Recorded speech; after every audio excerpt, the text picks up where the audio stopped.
Hindi naging hadlang ang kahirapan para kina Chelsea Sarangaya at Harry Ramos upang ipagpatuloy ang kanilang pag-aaral. Sa tulong ng Special Program for Employment of Students o SPES, nabigyan sila ng pagkakataong makapagtrabaho habang nag-iipon para sa kanilang mga gastusin sa kolehiyo. Si Chelsea, 19 anyos, mula sa Barangay Mayapyap Norte, Cabanatuan City, ay kasalukuyang third-year college student ng Bachelor of Technology, Livelihood and Education, major in Home Economics sa Nueva Ecija University of Science and Technology o NEUST. Matapos pumanaw ang kanyang ama, ang kanyang lola na umaasa lamang sa pensyon ang tumutulong sa kanilang pag-aaral. Dahil sa SPES, nakatanggap siya ng mahigit 12,000 pesos na kanyang inilaan sa mga proyekto at iba pang pangangailangan sa paaralan. Higit pa rito, sinabi niyang nahasa ang kanyang kakayahan sa pakikipag-usap at pakikitungo sa iba't ibang tao, mga karanasang magagamit niya sa kanyang pangarap na maging guro.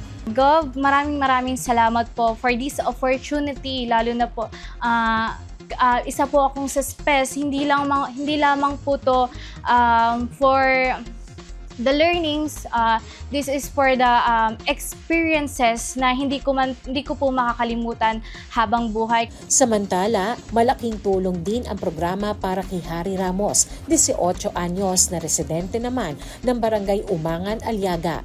Bilang first-year Bachelor of Science in Social Work student sa Wesleyan University of the Philippines, ginamit niya ang kinita mula sa SPES upang matustusan ang kanyang school expenses at mabawasan ang gastusin ng kanilang pamilya.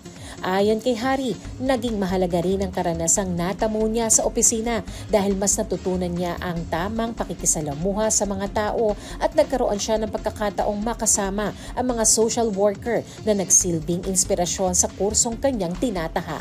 Dahil po sa SPES, natulungan po ako neto na magpatuloy pa po sa pag-aaral. Kaya malaking pasasalamat ko po sa provincial government at sa DOLE dahil napasama po ako sa SPES ngayong puntaon na to. Parehong nagpahayag ng pasasalamat sina Chelsea at Harry sa Provincial Government of Nueva Ecija at Department of Labor and Employment o DOLE sa pagbibigay sa kanila ng oportunidad na makapagtrabaho habang nag-aaral. Para sa kanila, ang SPES ay hindi lamang pinagkukunan ng kita, kundi pagkakataon ding matuto, magkaroon ng karanasan sa trabaho at mas mapalapit sa kanilang mga pangarap. Ang SPES ay pinatutupad ng Public Employment Service Office o PESO at DOLE, katuwang ang Provincial Government of Nueva Ecija upang mabigyan ng pansamantalang trabaho ang mga kwalipikadong senior high school at college students na may edad 15 hanggang 30 taong gulang tuwing bakasyon.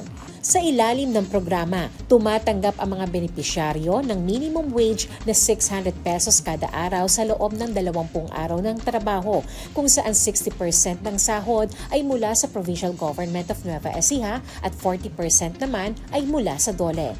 Ayon kay Provincial PESO Manager Maria Luisa Reyes Pangilinan, umabot sa 120 na estudyante ang naging benepisyaryo ng SPES ngayong 2026. Anya, malaking tulong ang programa upang matustusan ng mga estudyante ang kanilang matrikula, school supplies at iba pang gastusin sa pag-aaral habang nagkakaroon din sila ng mahalagang karanasan sa mundo ng trabaho. Sa lahat ng beneficiaries ng SPES for this year 2026, alam ko na alam ninyo yung ginagawa ninyo dun sa mga place of assignment ninyo, no?